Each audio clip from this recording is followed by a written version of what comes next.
You're listening to How India's Economy Works, hosted by journalist and author Puja Mehra.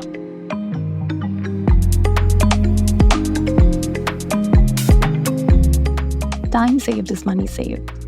Do you know that the average time it takes for import shipments to be released at the four major Indian seaports came down from 108 hours in 2021 to 86 hours in 2023?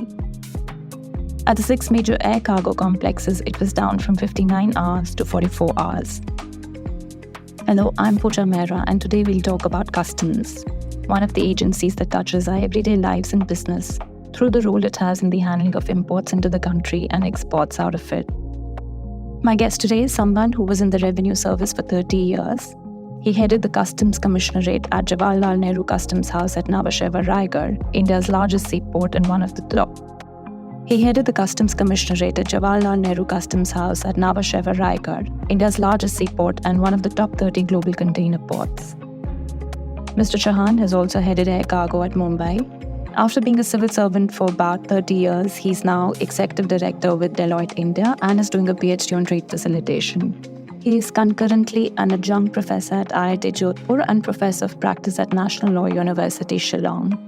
Mr. Chauhan was the first civil service officer to be appointed to head the Customs Advanced Ruling Authority. His predecessor was a Supreme Court judge. The oldest pending case at the time of Mr. Chauhan's appointment was pending since 2012. In 6 months, he brought the pendency down to zero. He has worked with investigative agencies, including the Directorate of Revenue Intelligence, and as you can guess from these vast and varied assignments, is a reporter's delight, full of insights and stories. A few days ago, he asked me if I'd noticed that we used to hear about ports only when in Bollywood films, the hero who worked on a port struck work, or when the anti-hero asked, "Sona kab aa raha hai?" I'm thrilled that he has agreed to tell us about how India has managed to drastically reduce the time it takes for ports to release incoming and outgoing cargo. Mr. Chauhan, I first met you when you worked as part of the office of the then finance minister many, many years ago. And I recall that you had summoned me because the minister had decided that a report of mine, I was in those days a newspaper reporter, and a report he thought was inaccurate. And he thought that since you were a senior of mine from Delhi School of Economics, you'd be able to persuade me to change my position. I don't recall what story it was, but I do recall this incident. And I'd like to maintain that I wasn't inaccurate. But nevertheless, over the years, so many interactions with you, I've gained so many insights. And I'm so glad you agreed to come to the series for this conversation. Pleasure, Pooja. Both of us have come a long way since we were in D school, and then I was in the Ministry of Finance and you were covering it. I also don't remember what exactly that episode was, but I do remember meeting you. And since then, I have been following what you write, what you report, and it's absolutely a delight to be talking to you. Thanks. It's impossible to write about the world of policy making without getting these insights because from the outside, people never realize how it is.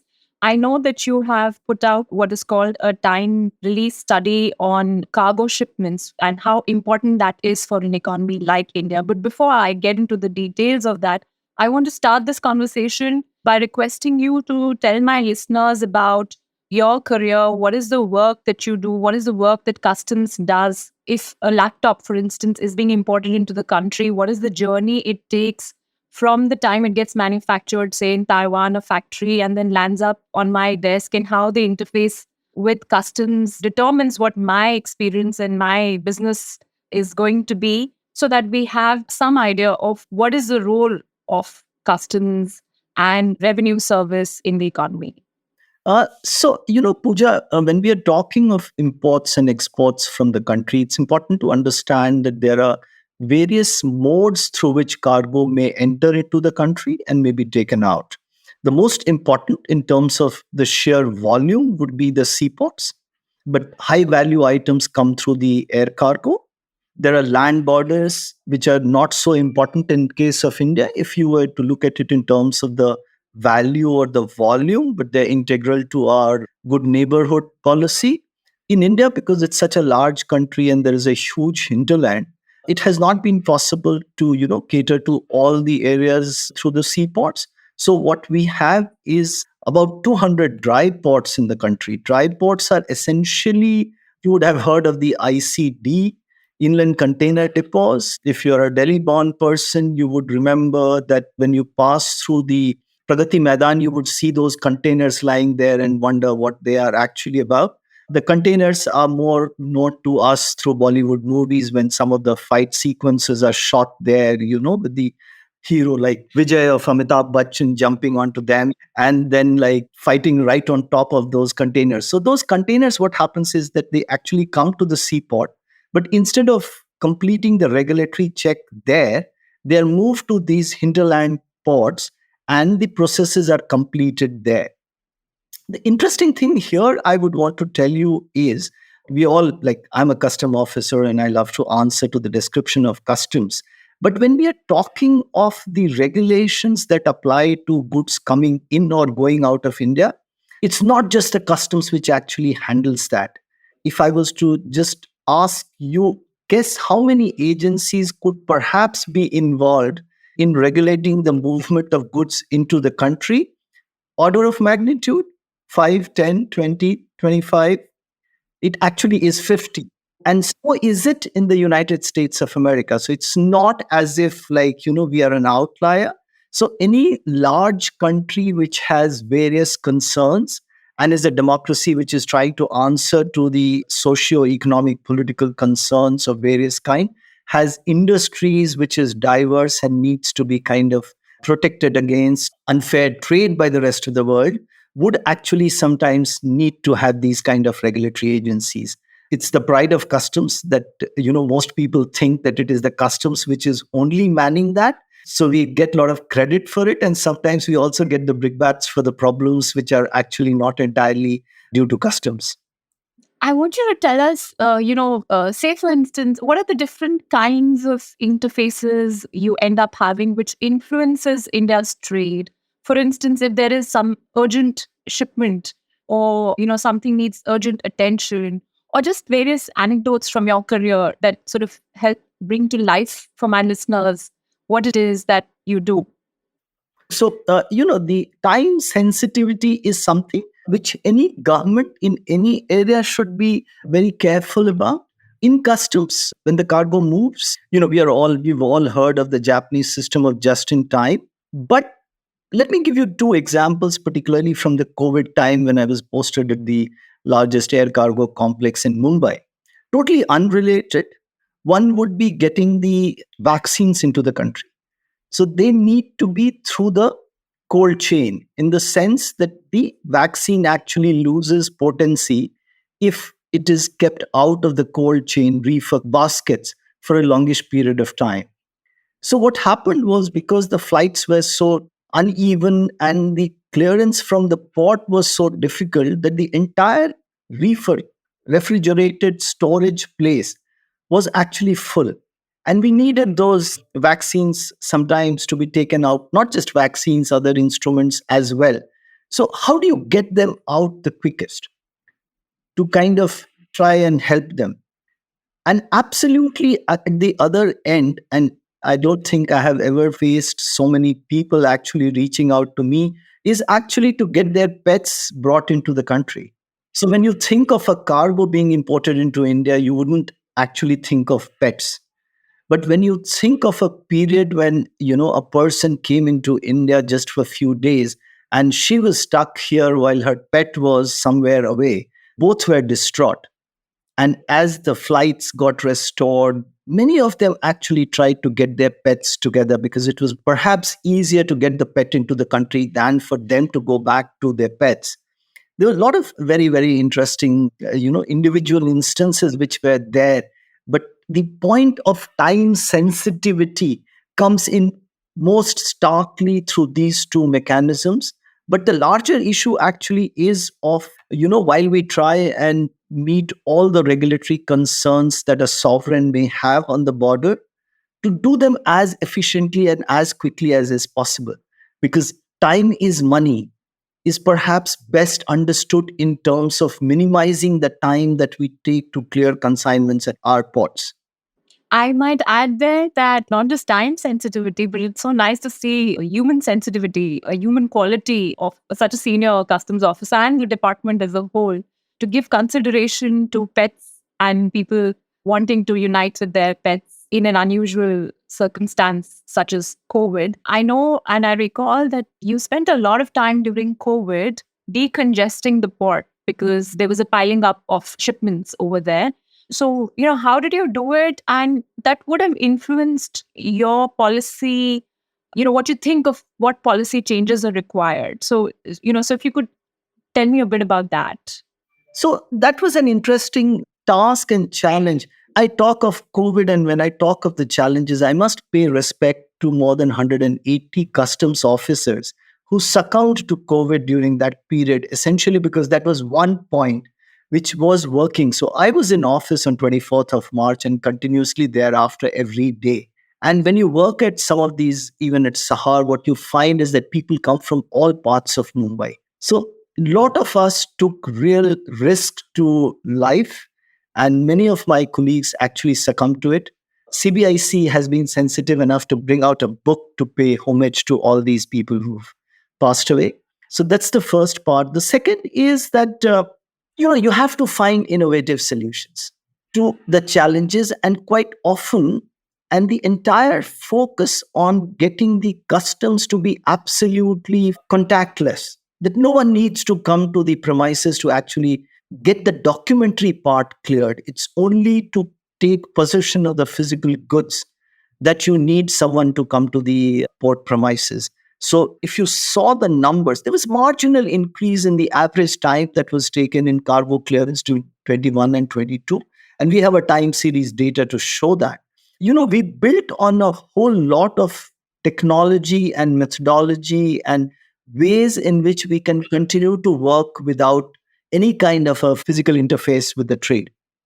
So how did it start piling up, and then how did you? So the piling up is much less, where the time taken is much more.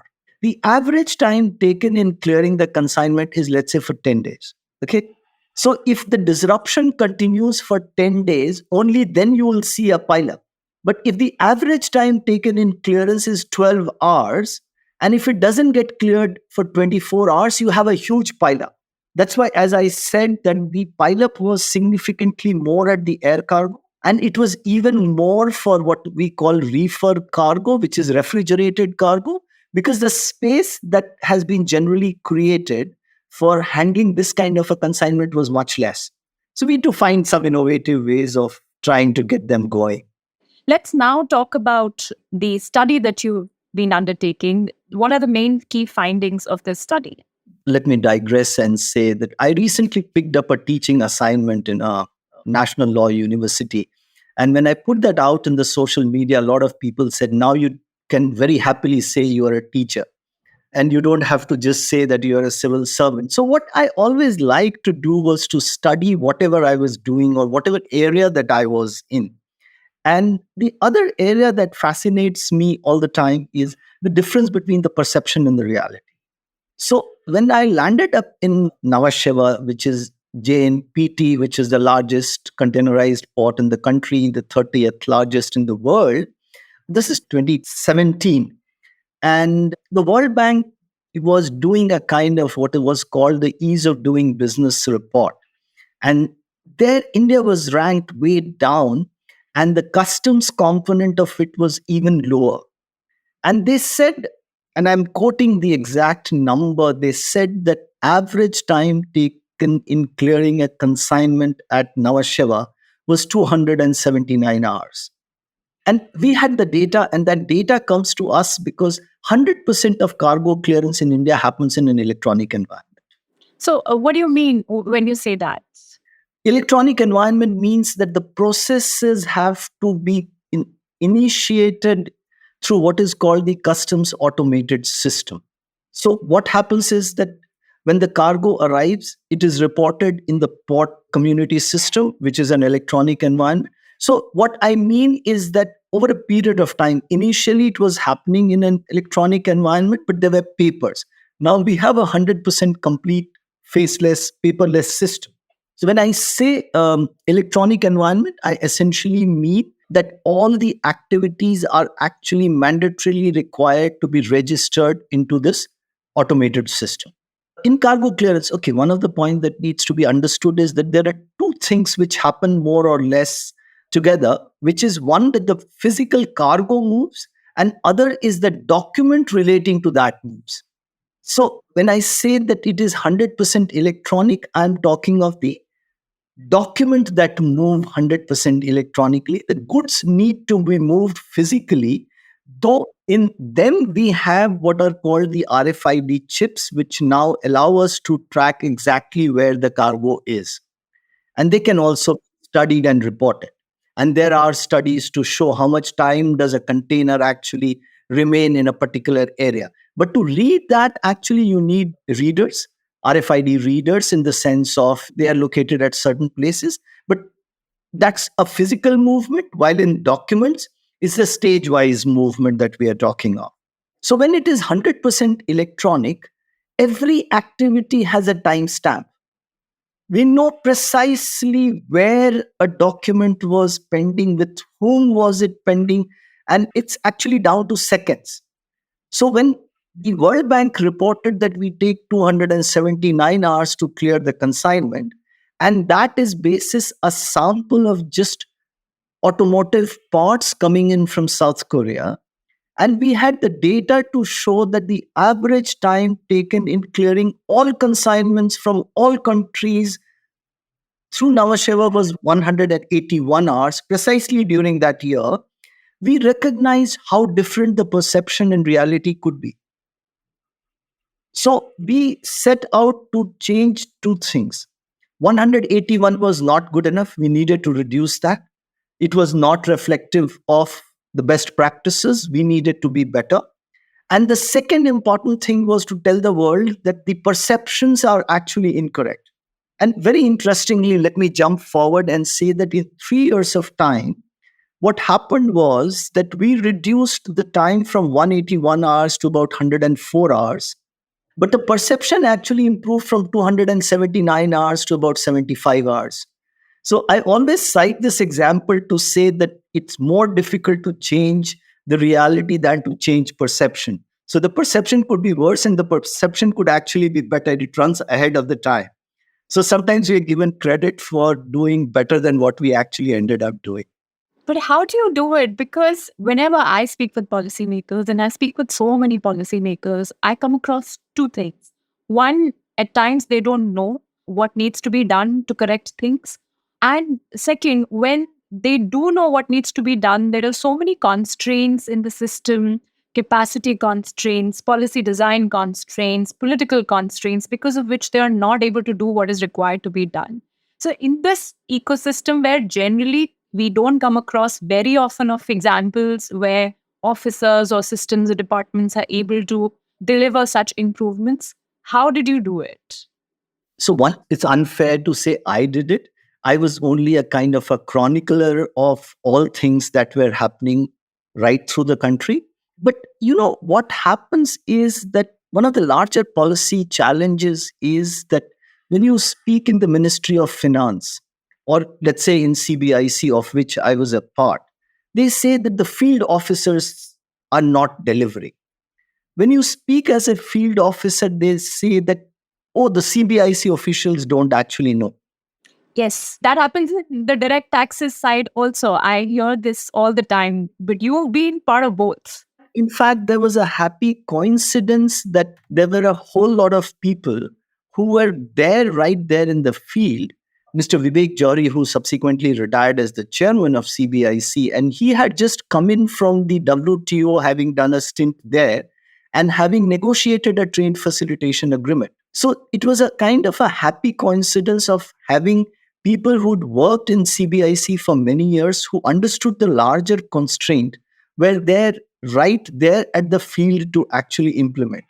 And the fact that we were there in the field at that point of time also gave us some kind of a weightage with the officials in the ministry to actually accept the point that we were trying to make. But on a larger scale, you see, the more important thing is that trade facilitation is something which doesn't have very many losers. So, is a simpler area to implement. The resistance that may be there in trying to do a whole lot of policy changes isn't actually there. It's boring. It's perhaps unexciting to measure how much time does it take and do I manage to reduce on an average 3 hours of cargo release time. Many of the policymakers wouldn't actually get excited about doing that. No, I would disagree. You're saying two things. One, you're saying that you are a part of a specialized cadre as opposed to the IAS, where their skills are general and they move from one department to the other. Today, health, tomorrow, education, day after, finance. So they do not have the advantage of institutional memory or institutional insights into what policy making they do. In contrast to that, since most of your career you and your colleagues spend in a specific department, your understanding and knowledge of what goes on over there is far more diverse, deep, but also less challengeable by the system. You have greater authority. So let me put it this way, that we have expertise in a narrow area, much narrow area. And when the enabling environment is provided and the top bureaucracy, because this trade facilitation actually was led by what is called the National Committee on Trade Facilitation, which is headed by the Cabinet Secretary himself, right?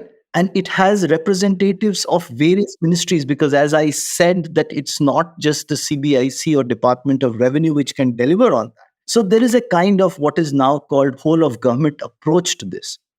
No, I agree. I agree. The point I was making was that it's easier for you to make your point because, the department understands things a lot better than a department which would be made of officials who come only for 2 years and get transferred to some other department after that. So one is your expertise, like you say, the niche. And second, when you have that reputation, the system is likely to listen to you a little more, probably. The receptivity is going to be slightly higher.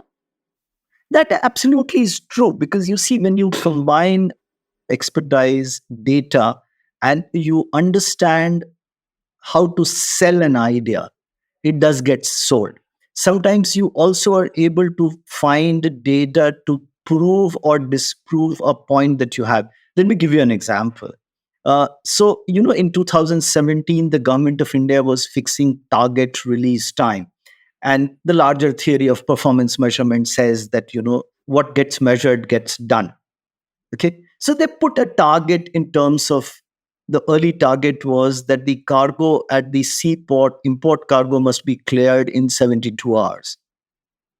And using the data that was there, we actually showed that actually the process of initiation of the cargo clearance, which is to be done by an importer or his agent, was actually not beginning in 72 hours.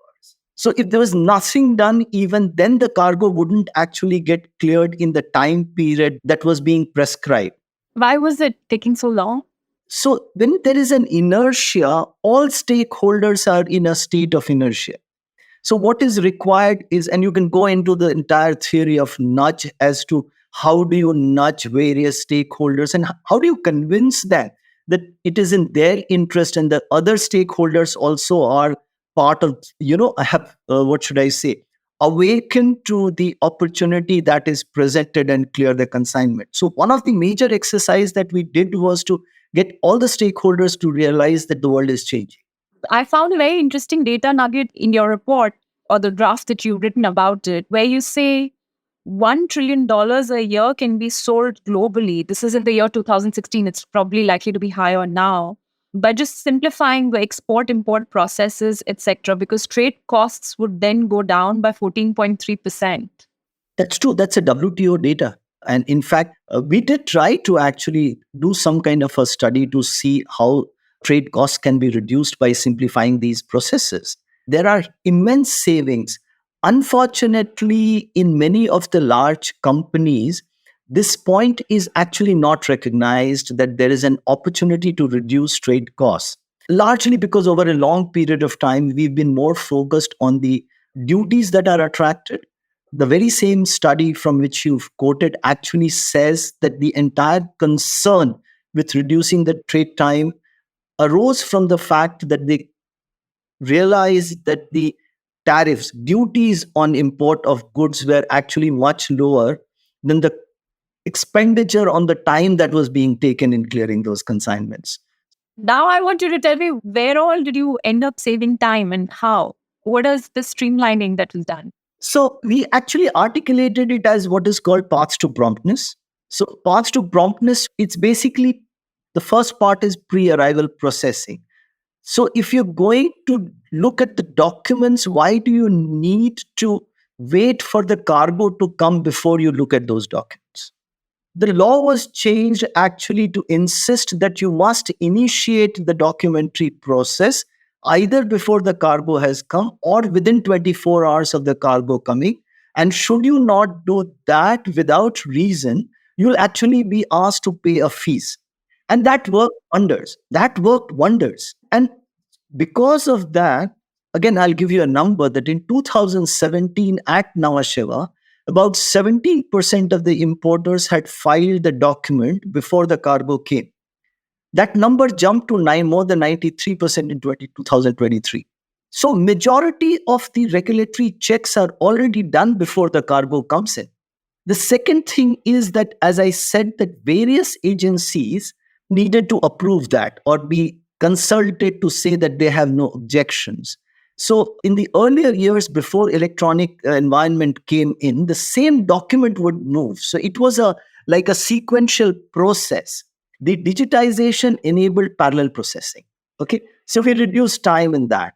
The third thing was that earlier we used to check all consignments. Then we move to that. Why do I need to check all consignments of all entities? There are some entities who deserve more trust. So there is a global mechanism of what is called the authorized economic operator. You step forward to be trusted. And once you are trusted, then basis the electronic data that you've already submitted before the cargo arrives, AI-based systems actually say that about 90% of them actually don't need to be looked at all. Are you telling me that we are using AI to decide which consignments to trust, and therefore 90% of the consignments we are not physically examining? That's so impressive. Yes, it is. We used to see customs and ports in Bollywood, in films all the time, in connection with, like we were speaking earlier, Sona utar gaya hai on the port types, like, smuggling of gold. The other time it would get featured was for strikes on the port. And we don't see mention of ports in Bollywood. It's out of popular imagination because I think what you're saying right now, the trust factor is such. That's correct. So when you streamline something, it becomes business as usual. One of the ways that was achieved was that a lot of the ports in the country today are actually privatized. So if I was to compare a Mumbai port, which is the old Mumbai port, which is right there in South Mumbai, and if you travel there, you would see it occupies a massive space and it was entirely a government-owned entity. But when Nawasheva or JNPT was set up, only the terminal to begin with, the first terminal was owned by the government, but it was catered to by what were called container freight stations, which were mostly private owned and spread over a much larger area. So the container came and was just moved out either to the CFS and thereafter subsequently to the ICDs, which were all private businesses. And yet you are able to trust because you see 90% of the time people who can be trusted. So one of the most interesting changes in customs has happened is that it was earlier what you can call as a transactional arrangement. There is a consignment, you look at that, check that, and let it go. But when the volumes grew, there is no way that you can check all consignments. So you went back and looked at who's importing. So from transactional to systemic is the change that we have brought about. So we now go by entity-based risk parameters. And that's why if you look at the data, it's not that the detections by the customs in terms of those who are evading the duty has gone down. In fact, it has gone up. And I won't discuss more of the details here, but the ability of the department to actually go and catch a particular consignment is absolutely amazing on the basis of the data, deep data analytics that go behind it. So let me give you just one example. Sometime when we were this is between 2016 to 2018 or so, there was a consignment in which air conditioners were coming. And each of the air conditioner has a kg of gold built into it, a gold bar in each of the air conditioner. How do you catch something like that? You catch it on the basis of a whole lot of back end things to know that you'll have to see the air conditioner. Even if you see an X-ray as such, it would not be very easy to do that. Support of technology, we now have what is called drive-through scanners at Navashima. So the specs that they generate, it's high technology items. So each of the kind of material that is getting cleared provides you a different kind of spec. And you have to be like really well trained to actually read those specs and find that there is a difference within that. And sometimes you can be sent on an absolutely wild goose chase because there is a kind of an odd picture which is there in a 40 feet container. And you eventually, let me give you an example. So we were at Tughlakabad and there was a massive consignment which was coming. And this was declared as carpets coming from Turkey. And there was in between a kind of a, about a feet of a dark picture which was there. When we finally opened, and I was present there myself because I thought it was a very interesting thing, it was actually a machine to just repair the stitchings on the side of the carpet before they could be sold. So sometimes you could end up spending, half a day on something which doesn't, but it just makes you more intelligent. And, all of these experiences actually are inputs that make you smarter to handle the next challenge that will come. So, what's the future and how much more you think the time release time can be brought down? How much more efficient our ports can get? So, when we are looking at the port's efficiency, there are two parts that we should look at. What's the turnaround time of the vessel that comes in? And the second is how quickly do we release the cargo? Since I've focused more on how quickly can we release the cargo, I'll speak mostly about that. I think that we should be in a position to get a cargo out in less than 24 hours of the cargo arriving at the port of trusted client who file the document in time. So it should be less than 24 hours for sure, which is somewhere right now around 48. So we can reduce it to half as well. Just to give you the perspective, the oldest study relating to how much time do we take to clear a consignment in India dates back to 2010. That's a CAG report, was about 14 days. My God. So 14 days to 24 hours. But the challenge alternative is how much time do we take to clear an export consignment? And, I used that expression, which is like what gets measured gets done. And thereafter, one day I was at one of the airports, actually to be precise, I was in Bangalore studying the time that they take to clear the consignment. And I found a book which says Measure What Matters. Is by John Doerr, a management guru. So from there, the focus on how much time do we take to clear an export consignment. And you would be surprised that the time that we take to clear an export consignment is about double the time that we take in clearing an import consignment. And the reason for that is absolutely different because there are very few regulations in exports. So the time taken in that regulatory clearance is just a fraction of the time that is taken in regulatory clearance of import. But the supply chain and the logistics and the infrastructural issues are far more significant in case of export. So if you look at the studies that you've been so kind to read, what you'll realize is that it says that the time taken post grant of less export order, that's very, very substantial. Sometimes it could be 80% of the overall time taken. So those are infrastructural challenges. I can tell you with confidence that the government of India is aware of those because they've also conducted a study to figure out all of it. And there are very various challenges which are there that need to be focused, but they will take a little more time to do that because some of those physical issues. One of the things that one issue that I don't have an answer to is what are called small export consignments have to be exported. Let me give you an example. Let's say that a Moradabad brassware exporter decides to export 1 ton of a consignment to somewhere in, let's say, Europe. So first, he has to send that 1 ton of consignment from Moradabad to Nawasheva. There, it has to be actually put in a container with other cargo which is going to that country. So it needs to be stacked up. Otherwise, the costs would be too high. So aggregation of the consignment for export purposes, particularly when the export destinations are not very, what should I say, major ones, takes lot more time. But what would be interesting is to keep doing these kind of studies because they provide kind of insights that are very surprising.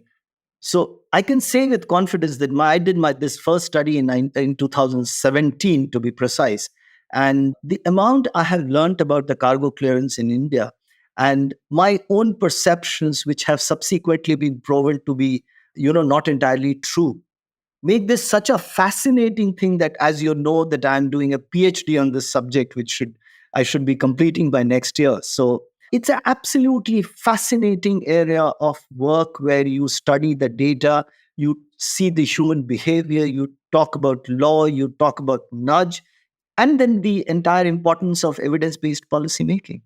What are your perceptions, earlier perceptions that you've now given up to change your views? So one of the perception is that there is an assumption that everybody wants the cargo to be cleared in the minimum possible time. There may be a very small percentage of importers for whom the primary objective is not to take the cargo out in the minimum possible time. It would be very small percentage, but I'm sure that it is few percent. So this is based more on my anecdotal interaction with the trade. So let me try and give you a kind of a story understanding of what is happening. So here is this guy who goes to China, finds a product that he thinks would have market in India. The Chinese guy actually offers to sell it to him on credit. So he gets the consignment in Navasheva. When he gets it there, then he actually finds buyers in India and then takes advance payment from the buyers in India and only then actually takes the good out. So he actually is doing a business in which he does not actually spend any money there. And the surprising part is that some of the times the cost of these products in China is so less that even when they pay the penalty for filing those documents or initiating those documentary process late, even then they end up making money. So you're saying that by ensuring that the consignment stays on the port and it does not become his responsibility, he's saving on perhaps, inventory, etc. costs and the credit costs. No, he doesn't have the money because to clear the consignment, he has to pay the duty, he has to pay the port charges. It's like an overdraft facility. At both ends.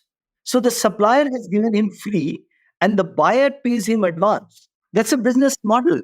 Let me give you the numbers. So if you file that bill of entry, which is the document, one day later than the prescribed time, you pay a fees of 5,000 rupees per day, which is huge in the context. So if they're willing to pay that, and as I said that about 6-7% of them still pay that fees. And the other interesting thing is that, let's say you have initiated the process and the duty has been determined to be paid. And if you don't pay that within 24 hours of that assessment being completed, you have to pay interest on delayed payment of the duty, which is at the rate of 18%. And yet, that was not a deterrent, essentially because 18% for 2 days of even a few lakh rupees of duty per consignment actually turned out to be very small. So what we found was that this number, which I said was 17 to 93, was more effective than getting the people to pay the duty on time. Okay, so it's a very interesting insight into how the commerce works. And since both of us have studied economics, we can say that when laws are made taking into account the economic possibility or economic consequences of it or economic incentives, they work much better than being just made law because I have the power to make law. On that note, let me say thanks to you for such an insightful conversation. Pleasure, Pooja. It was really delightful talking to you. Kind of appreciate what goes at the back of something which is kept running so seamlessly for the rest of the country. Thank you. Thank you so much for what you do. And thank you for this conversation. Thank you.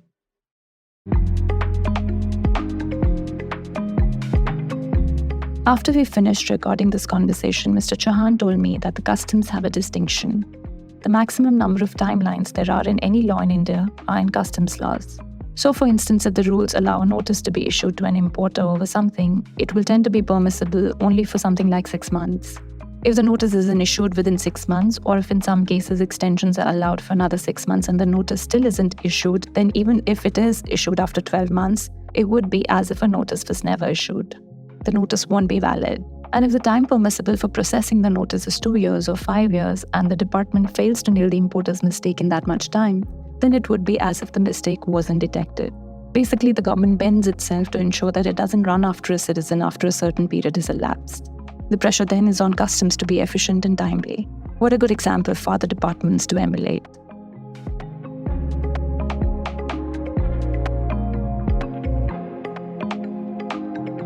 You've been listening to How India's Economy Works, hosted by journalist and author Puja Mehra. Do stay connected with more of our coverage at The Core. You can check out our website or sign up to our newsletter at www.thecore.in. That is www.thecore.in. Do also track us on LinkedIn, where we usually post synopses or extracts of our top stories and interviews. We would love your feedback, so do write to us at feedback@thecore.in. Thank you for listening.